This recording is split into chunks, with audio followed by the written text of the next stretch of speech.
दोस्तों, Adani power limited की बात करें तो स्टॉक के अंदर आज काफ़ी बड़ी गिरावट देखने को मिली। अब इस गिरावट के पीछे वजह बाजार में गिरावट का माहौल और एक तरफ से प्रॉफिट बुकिंग। लेकिन इसके बीच में बहुत अच्छी गुड न्यूज़ निकल के आ रही है। अदानी पावर के फाउंडर गौतम अदानी की तरफ से बयान निकल कर आया है, उसके क्या मायने उसको समझेंगे। और अदानी पावर ने बहुत बड़ा प्लान बनाया है। इस समय देखें तो हीट वेव चल रही है। अल नीनो की वजह से देखें तो बहुत ज़्यादा गर्मी है। इसका फ़ायदा पावर सेक्टर की कंपनियों को मिल रहा है। अदानी पावर इंडिया की सबसे बड़ी पावर सेक्टर की कंपनी है, जिसने इन्फोसिस को भी पछाड़ दिया है। ऐसे में क्या बेनिफिट होगा? इसके अलावा कुछ और बड़ी अपडेट निकल के आ रही है, जिनको हम एक एक करके डिस्कस करेंगे और जानने की कोशिश करेंगे अदानी पावर आने वाले समय में क्या और बेहतर कर सकता है। लेकिन फ्रेंड्स, उससे पहले अगर आप पहली बार हमारे चैनल पे आए तो चैनल को सब्सक्राइब कर दीजिए, एक बेल आइकॉन दबा दीजिए ताकि जब भी नया वीडियो बने पहला नोटिफिकेशन आपको मिले। वीडियो पसंद आए तो लाइक से जरूर कीजिए। चलो फ्रेंड्स, वीडियो स्टार्ट करते हैं। मैं हूँ आपका दोस्त SP दवे और हमारे अपने चैनल ऑनलाइन कमाई में आपका बहुत बहुत स्वागत है। तो सबसे पहले अदानी पावर लिमिटेड के कारोबार की बात करें तो 232 पर आप देख सकते हो कि क्लोजिंग देखने को मिली, जहाँ पे 4.30% की गिरावट हुई। ये गिरावट इसलिए हुई क्योंकि बाजार में भी भारी गिरावट थी और पिछले 4 ट्रेडिंग सेशन से बाजार में गिरावट हो रही है। यहाँ पे ग्लोबल रीजन जो है अभी बाजार के सपोर्ट में नहीं है और FI बाजार से पैसे निकाले, जिसकी वजह से दबाव की स्थिति बनी है। तो 243 पर क्लोजिंग थी, आप देख सकते हो कि फ्राइडे को, और 245 पर पॉजिटिव शुरुआत थी।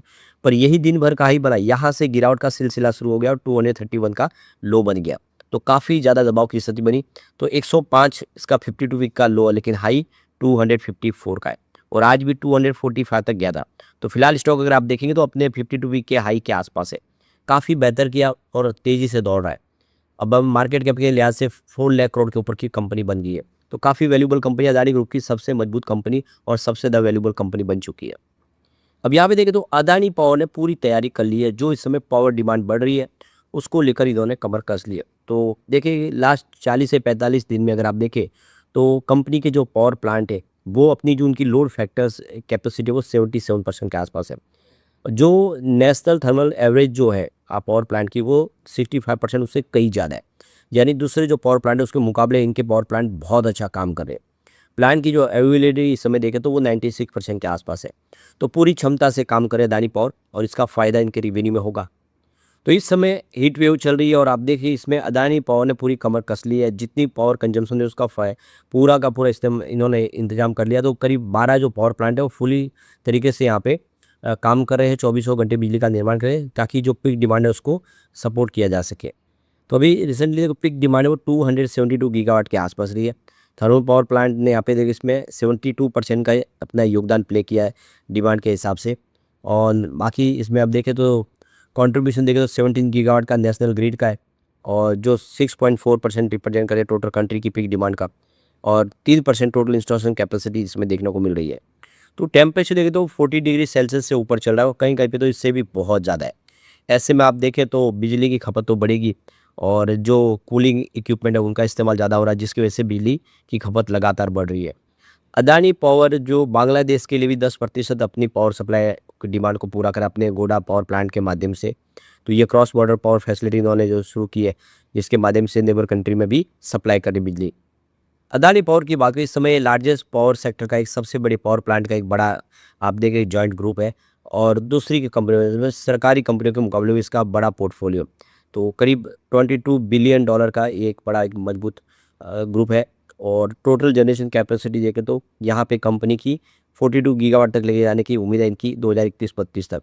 करंटली 18.15 गीगावाट की इनकी टोटल कैपेसिटी, जिसको 42 गीगावाट तक लेके जाएगा। तो सपना काफ़ी बड़ा है और ये सच होगा तो इससे बहुत सारा फ़ायदा होगा शेयर होल्डर को भी। अब यहाँ पे अदानी पावर की तरफ से अपनी बिजनेस रिस्पॉन्सिबिलिटी और सस्टेनेबिलिटी रिपोर्ट जारी की गई, यानी BRSR की रिपोर्ट जारी की गई फाइनेंस 2025-26 के लिए। तो ये देख सकते हो कि कंपनी सेक्रेटरी पुनीत बंसल की तरफ से 29 मई 2024 को ये पूरी की पूरी रिपोर्ट जारी की गई, जिसमें ESG जो परफॉर्मेंस है कंपनी की, उसको यहाँ पे दिया है। जो कंपनी की इन्वायरमेंटल, सोशल और गवर्नेंस की जो भूमिका है उसमें किस तरह से उन्होंने अपना रोल प्ले किया है, उसको यहाँ पे बताया। तो कंपनी की तरफ से कहा गया है कि कंपनी ने 100% जो यूटिलाइजेशन किया जो फ्लाई ऐश बेनिफिशियल यूज़ का, और जो भी है देखिए उनकी तरफ से देखो यहाँ पे जितना पोल्यूशन कम है उसका पूरा कोशिश कर रही है। अदानी पावर है जो 9.35% टोटल जो पावर जनरेशन है उसको बांग्लादेश को एक्सपोर्ट करा है। और इसमें देखें तो जो टोटल टर्नओवर का इनका 15.59% है। लॉन्ग टर्म पावर परचेस इन्होंने एग्रीमेंट साइन किया है बांग्लादेश सरकार के साथ। तो कंपनी की इस समय 18,150 मेगावाट की इंस्टॉल कैपेसिटी है और कंपनी ने यहाँ पे देखिए ISO सर्टिफिकेट प्राप्त किया हुआ है।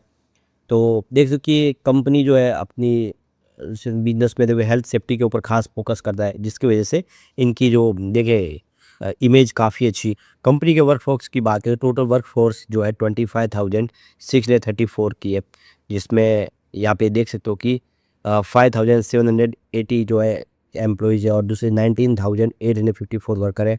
जो इसमें आप देख सकते हो कि 2.63% का जो योगदान वो फीमेल वर्कर का भी है। तो इस तरह से ये काफ़ी बड़ी वर्कफोर्स है और एम्प्लॉय जनरेट कर रही है कंपनी लगातार। कंपनी ने 4.41 करोड़ रुपीज़ का खर्च भी किया है ट्रेनिंग और डेवलपमेंट के लिए। तो लगातार आप देखें तो अपने जो भी रिस्पॉन्सिबिलिटी है उसको पूरा निभा रहे हैं, जिसकी पूरी रिपोर्ट यहाँ पे दी गई है। अब यहाँ पे जो एक बड़ी अपडेट निकल के आ रही है, गौतम अदानी की तरफ से जो बयान निकल कर आया है, उनका कहना है कि अमेरिका में जो चल रही कानूनी चुनौतियाँ थे उसको हमने पीछे छोड़ दिया, उस मामले को ख़त्म कर दिया है। अब ऊर्जा, परिवहन, लॉजिस्टिक और डिजिटल के क्षेत्रों में नए निवेश को रफ्तार दे रहे हैं, यानी नया इन्वेस्टमेंट करें। उनका कहना है कि AI आधारित विकास से पैदा होने वाली मांग के लिए नए अवसर लेकर आएगी, यानी उन्होंने हर सेक्टर में निवेश की संभावना तलाशी है। तो इन्होंने जो शेयरधारकों को अपना सालाना पत्र जो लिखा उसमें कहा है कि पिछले कई वर्षों से जो लगातार जांच पड़ताल हो रही थी, जो चुनौतियाँ थी, उसके बावजूद भी वो टिके रहे। उन्होंने कानूनी मामले में जो अमेरिका में भी अपने केस को लेकर लड़े और इस पूरे आत्मविश्वास के साथ इस पूरे मामले से बाहर निकले, चाहे वो इंडिया में हो या US में, उन्होंने कहीं पे भी हिम्मत नहीं हारी। उनका कहना है कि मुसीबत के वक्त भी अदानी एंटरप्राइजेस का 24,930 करोड़ रुपीज़ का जो राइट इशू है, जिस पे निवेशकों ने भरोसा किया है, वो ये साबित करता है कि कंपनी कॉर्पोरेट प्रशासन के नियमों का पालन करती है और हर तरह के जो मुद्दे हैं उसका सामना करने को तैयार है।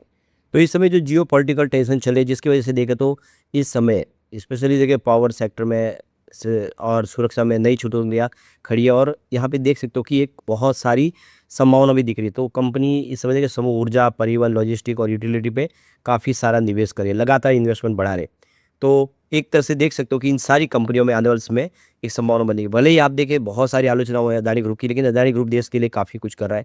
कितने सारे जॉब क्रिएट हो रहे और लगातार डेवलपमेंट के प्रोग्राम भी ये जो है कंप्लीट हो रहे।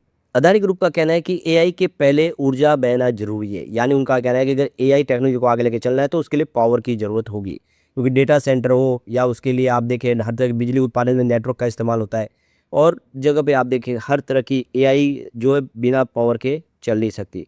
और इसीलिए सबसे पहले AI को अगर लेके आगे बढ़ना है तो पावर सेक्टर को मजबूत करना होगा। यानी कुल मिला के देख सकते हो कि आने वाले समय में पावर सेक्टर में कंपनी और खर्च करने जा रही है और ऐसे में सीधा फ़ायदा अदानी पावर को हो सकता है। तो बहुत अच्छी गुड न्यूज़ है, आने वाले समय इसका फ़ायदा अदानी पावर को डेफिनेटली होगा। लेकिन फ्रेंड्स, कोई भी इन्वेस्टमेंट करने से पहले अपने फाइनेंशियल एडवाइज़र से एडवाइस ले ले या अपना खुद का रिसर्च करें, क्योंकि मैंने वीडियो आपके एजुकेशनल पर्पज़ के लिए ही बनाया। वीडियो पसंद आए तो लाइक से ज़रूर कीजिए और चैनल को सब्सक्राइब कर दीजिए। Thank you friends.